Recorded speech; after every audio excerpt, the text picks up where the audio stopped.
banyak dipakai buat mengingat sesuatu ya, mungkin agak menurun ya ininya ya, apa namanya cara kerjanya otak kita gitu. Jadi wah ini gue ngapalin skrip bisa nggak sih cepet kayak dulu gitu. Jadi ya sekarang lebih banyak baca, ngapalin lagi, terus juga banyak nonton film supaya kita bisa tahu ekspresinya atau mungkin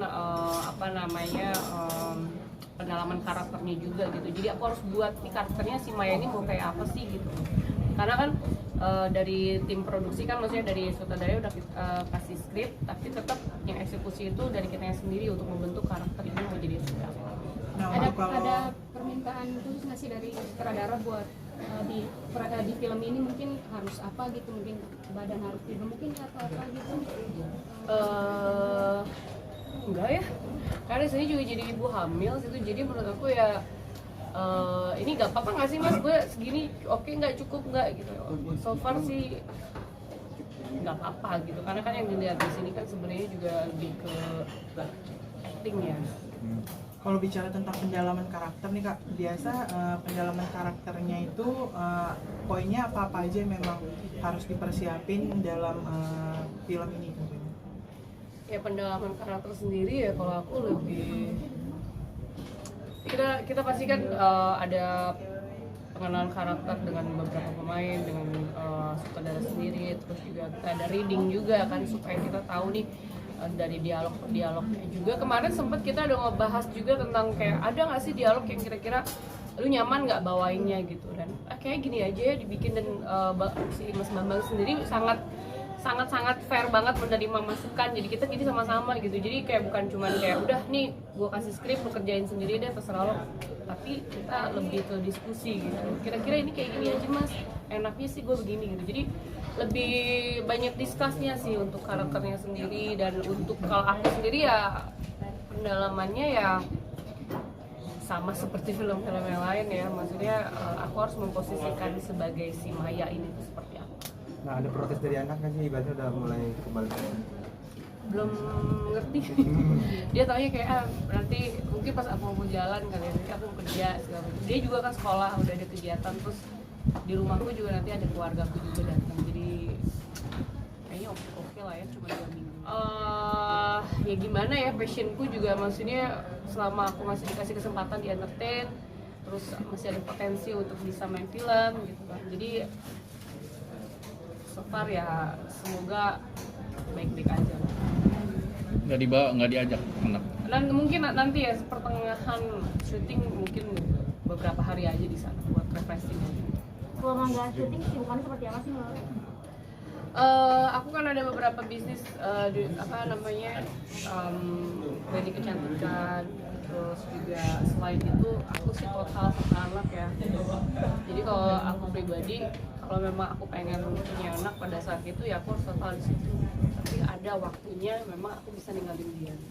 Nanti abis selesai syuting pun nanti aku benar-benar ya no babysitter, nggak ada siapa-siapa, aku mau sama dia bonding lagi gitu. Karena ditinggalin 2 minggu mau nggak mau kan mungkin dianya juga agak mungkin sedih, atau mungkin aku juga sedih gitu. Jadi nanti aku juga balik lagi sama dia, baru kita berdua bareng-bareng kayak 2 minggu udah buat dia doang gitu. Jadi kita harus bisa bagi waktu aja. Apakah ini menjadi tantangan juga sebagai Aura sendiri nih, kayak menjadi single mom gitu, tantangannya seperti ini? Pasti.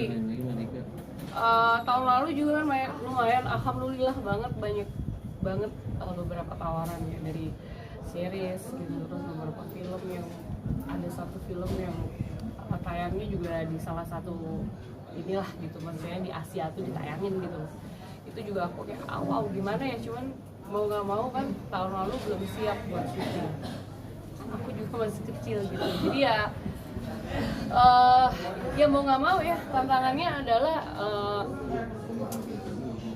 kita harus ya life goes on lah, maksudnya kita harus menjalani kehidupan itu ya masih panjang gitu. Sementara aku harus bagi waktu sebagai ibu juga, sebagai ayah juga gitu loh di sini ya. Secara finansial itu kan aku yang kerja, jadi aku harus bagi. Tapi aku percaya kok, maksudnya istilahnya apa ya, rezeki itu nggak kemana. Kalau untuk aku balik lagi entertainment karena memang passionku juga di situ, juga aku kerja juga gitu. Jadi sebenarnya tantangannya besar, tapi jangan dijadikan beban. Oh, tapi kan ibaratnya perjuangannya seperti apa mungkin kan? Ya, perjuangannya yang tadi aku bilang, aku harus punya dua peran, jadi sebagai ibu, sebagai ayah. Ayah yang biasa cari nafkah gitu, kalau aku kan bisa jadi dua-duanya, dan itu tantangan buat aku, tapi aku gak pernah jadi beban, karena aku yakin banget ini aku baru terjun lagi. Aku bilangnya aku bilangnya di sini ya sebagai apa ya, di dunia aku ya, plus kerja gitu. Jadi sebenarnya aku sangat-sangat bersyukur lah gitu untuk bisa dapat kesempatan ini. Berarti bisa dibilang udah belum akhirnya sudah bisa beraktivitas lagi. Aku memang sudah move on. Tapi kan bedanya itu, ada beberapa orang itu yang gue punya anak, setelah dia punya anak kayak gue kayaknya mau fokus di entertain dan anaknya benar-benar sengaja dilepas banget. Nah, kalau aku belum bisa, jadi aku harus bagi waktu. Aku juga dalam pengambilan kayak beberapa job ya, kayak film atau mungkin nyanyi itu kayak gue mau nyanyi tapi yang di Jakarta ya gitu, terus kayak kayak festival, tapi mungkin aku mau kan exposure-nya juga bagus buat aku sendiri.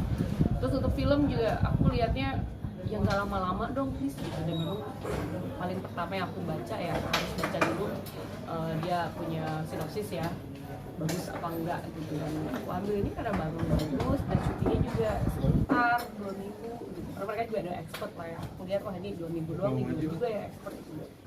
Jadi aku masih punya waktu sama kamu. Jadi aku nggak mungkin lepas anakku gitu aja. Kayak aku balik karir tapi udah sebulan ninggalin dia lama, aku nggak mungkin banget. Dan sekarang memilah-milah dong ya, itu memilah-milah job sekarang kan bisa dibilang. Bisa dibilang ya, karena banyak aku pribadi ya tahun lalu sampai 2022 awal ini banyak banget kesempatan yang aku lewatin, dan itu filmnya juga super bagus, tawarannya juga menarik, series juga bagus-bagus banget. Tapi balik lagi aku pikir ini terlalu lama dan aku nggak mau lepas anak aku.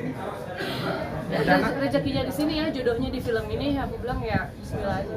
Kenapa namanya ayahnya? Sampai vakum segitu lama dan juga ngambil peran sebagai ayah dan ibu.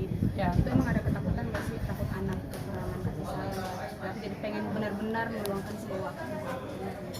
Nah, insya Allah ya kalau kurang kasih sayang enggak lah ya, karena aku juga ada keluarga aku juga yang jagain dia dan dia tahu gimana akunya sama dia ya. Paling fokus, misalkan seminggu kerja, seminggu ya aku benar-benar di rumah nggak ngapa-ngapain, nggak main HP banget, ya udah aku totalin kasih waktu buat anak aku.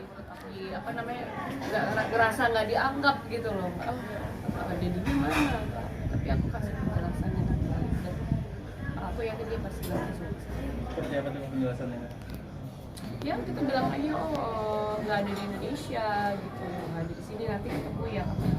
Dia juga ngerti, masih kecil kan belum gitu ya. Dibanding amit-amit ya, dibanding anaknya udah kerja udah gede, tiba-tiba pemberitaannya banyak, divorce segala macam, lebih enak aja. Jadi mendingan Tuhan tuh punya jalan sendiri ya. Jadi dia udah nggak ada pendidikan dari umur 8 bulan itu dia nggak ngerti. Tapi kita harus kasih penjelasan supaya dia juga nggak boleh benci sama orang.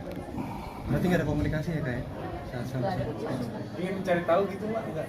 Jadi cari tahu saya dong paling gampang kan, di Google, di Instagram kan gampang.